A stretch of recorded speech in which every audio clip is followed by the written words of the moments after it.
Here's the hidden power source in every pro forehand. Watch for the angle between the forearm and the grip. Carlos uses it, Coco uses it, Ben uses it, Holger uses it, Arena uses it, Stefanos uses it, and Yannick uses it. But everyday tennis players don't use it, and you're probably not either. See how that same angle between the forearm and the grip never happens with these players? They're not taking advantage of a huge power source, the dynamic stretching and releasing of the tip of the whip that helps create a high-level tennis forehand. No angle. No angle. No angle. No angle. Here's what I mean by tip of the whip. When a bull whip cracks, it's so loud because the very tip actually breaks the speed of sound. What you're hearing is literally a tiny sonic boom. It happens because a skilled user can create a big circular wave of energy that travels down the full length of the whip, and by the end, that build of energy is massive before it finally snaps. Now imagine the last foot of the whip was rigid and solid, like a stick. It wouldn't crack anymore because that wave of energy would be broken by that stiffness and rigidity. The circular build of force wouldn't allow the tip to snap anymore. And that's exactly what's happening with these competitive adult players. They're all working super hard to build energy and acceleration, but the last 25% of what should be smooth and fluid and a circular build of energy is stiff and rigid, so there's no dynamic stretching or releasing of the wrist, forearm, or shoulder.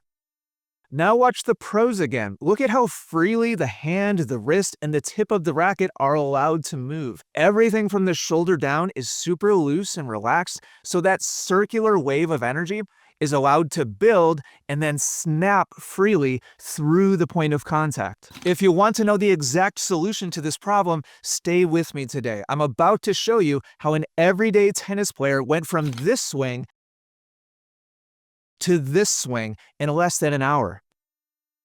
But first, a critical warning. If you've watched lots of detailed technique analysis of the pros online, then you've probably already been aware of this phenomenon that we're talking about today.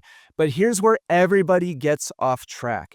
The lag and release of the racket head should be a passive movement, not an active one, meaning the pros are not creating this angle between the forearm and the racket because they're performing some kind of forceful mechanical move back and forth. Instead, the angle is getting created automatically by a natural byproduct of the torso initiating this big circular movement of the swing, while their shoulder, arm, wrist, and hand stay super relaxed. The more you try to create this type of swing, the worse your forehand is going to get, because the natural flow of energy gets broken by any deliberate flips or twists of the racket. And that's great news for you, because it means that with a few simple field drills, you can achieve a huge breakthrough. Just like this recent student of mine. Watch his original forehand swing before we did any training together. As he prepares for this forehand, I want you to watch the relationship between his racket and his forearm, and watch how that angle remains exactly the same all the way through the drop of the racket and all the way forward to the point of contact. There's no change. There's no dynamic stretching or releasing of the racket at all.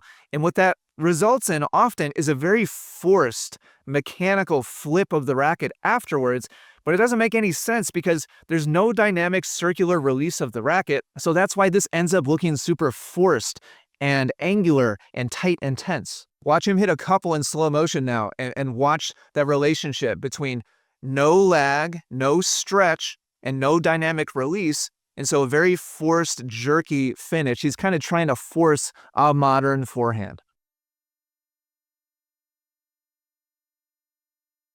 Now, after less than an hour with some special training drills together, here's what his forehand was looking like.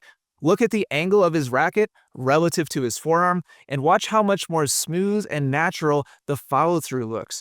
That's because he now has some dynamic energy releasing through the ball. And the tip of the whip is free to move, which creates a passive stretch and then a natural release of energy. He now has dramatically more potential for power, spin, and control if he continues to practice this completely new approach to hitting the ball. If you want to know the step-by-step drills that I walked him through with a detailed description of how you can achieve the same transformation, let me know in the comments down below. If enough people want it, I'll make it my very next upload. Thank you so much for watching, and keep up the great work in your game.